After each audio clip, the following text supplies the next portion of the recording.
Son Excellence, Monsieur le gouverneur de la province du Nord Kivu, le lieutenant-général Ndima Kongba Constant, porte à la connaissance du public en général, aux opérateurs économiques en particulier, que, consécutivement à leurs sollicitations respectives et sur décision du comité provincial de sécurité, la circulation des biens et des marchandises est désormais autorisée sur les axes routiers déterminés ci-dessous.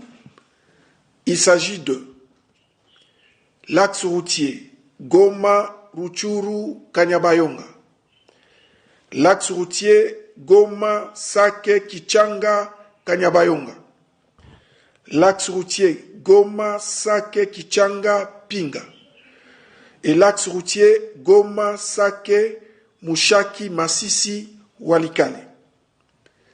Il est à noter que cette mesure est prise dans l'ultime intérêt de la population meurtrie par les effets de la guerre. Toutefois, la mesure de suspension des formalités douanières au poste frontalier de Bunagana demeure démise. L'autorité provinciale instruit les agents des services de l'ordre et de sécurité de veiller à l'observance sans faille du contenu du présent communiqué. Fait à Goma, le 1er mars 2023.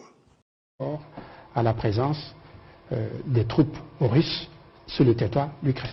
Donc, c'est écrit. Le droit international est clair à ce sujet. Alors maintenant, si un État ou deux États voisins veulent modifier leurs propres frontières, là, ça doit se faire par voie d'accord. Nous l'avons fait nous-mêmes avec la Zambie, parce qu'on avait un désaccord sur la frontière qui part du lac Tanganyika jusqu'au lac Moero. Il y avait des divergences que les Belges et les Anglais n'avaient pas résolues.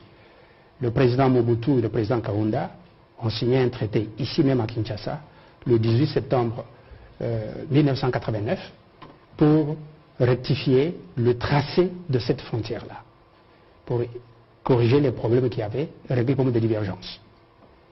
Ça, le droit international permet qu'on puisse modifier des frontières par voie d'accord, par voie pacifique. Mais par la violence, non.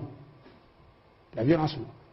Donc, si un pays voisin veut recourir à la violence pour venir occuper nos territoires, eh bien, nous avons une armée, nous avons notre peuple, eh bien, on va résister.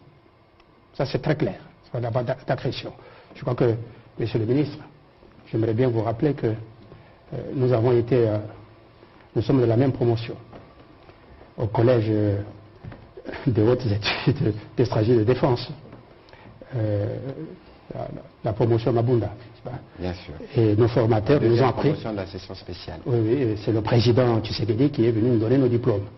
Et dans cette école, on nous a appris la différence entre la mise en œuvre de l'armée et la mise en condition de l'armée. Tout à fait. Et donc, c'est ce que le président de la République est en train de faire maintenant.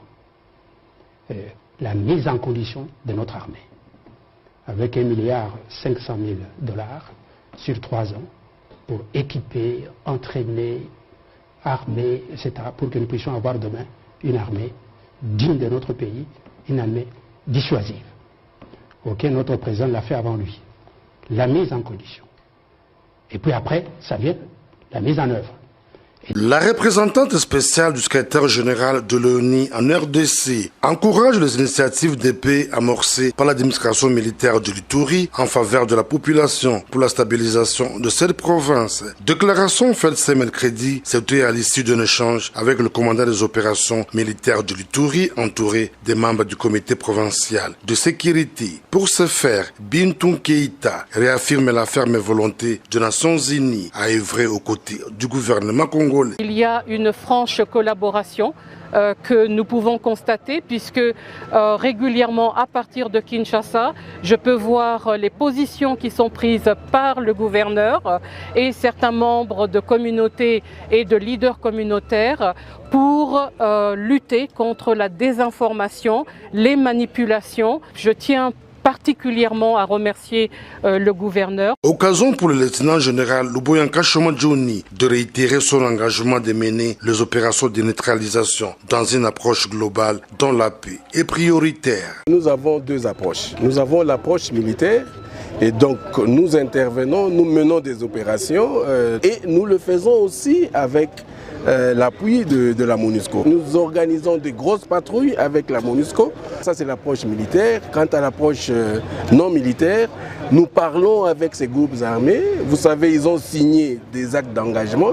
Tout c'est avec la bonne foi. Malheureusement, nous avons constaté qu'ils ont perdu la bonne foi. Et ceux qui ne voudront pas, n'est-ce pas, venir avec nous, nous allons encore retourner à l'approche militaire. Durant son séjour de 24 heures dans la ville de Bunia, chef-lieu de l'Ituri, Bintou Keïta va rencontrer les différentes communautés de l'Ituri, la société civile, suivie d'une visite de réconfort aussi des déplacés de Kigonze, question de compatir avec les filles et fils de l'Ituri. L'objectif de la visite, c'est d'abord d'échanger avec le président Bosso, le président de l'Assemblée nationale. Ce n'est pas la première fois. Nous avons coutume d'échanger très franchement et très amicalement. Et il est vrai qu'en ce moment, le contexte est un peu particulier, du fait de la visite prochaine du président de la République, du fait aussi de la tension qui règne à l'Est, qui suscite notre préoccupation.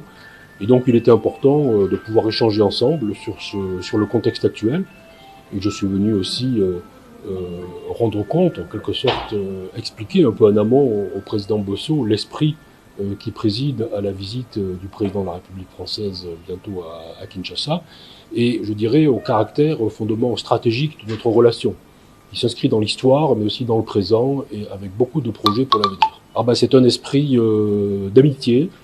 Il va rester ici 24 heures. Nous avons beaucoup de projets en commun, et il sera question de nombreux sujets, aussi bien de coopération militaire, aussi bien de coopération culturelle, de projets et de partenariats économiques, d'enseignement supérieur et de recherche.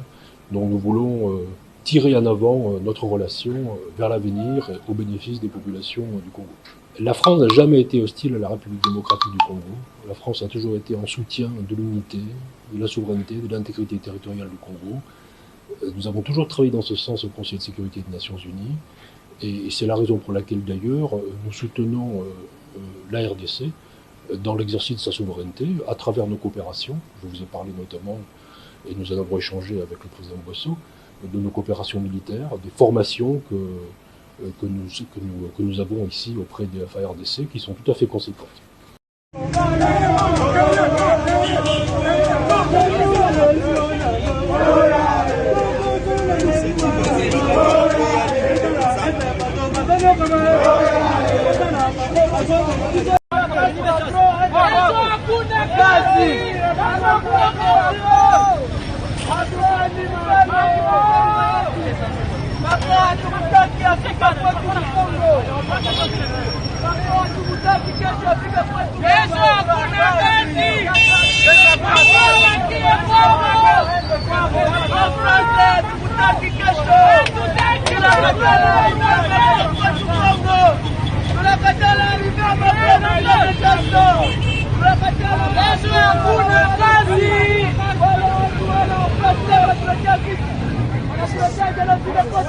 Gracias.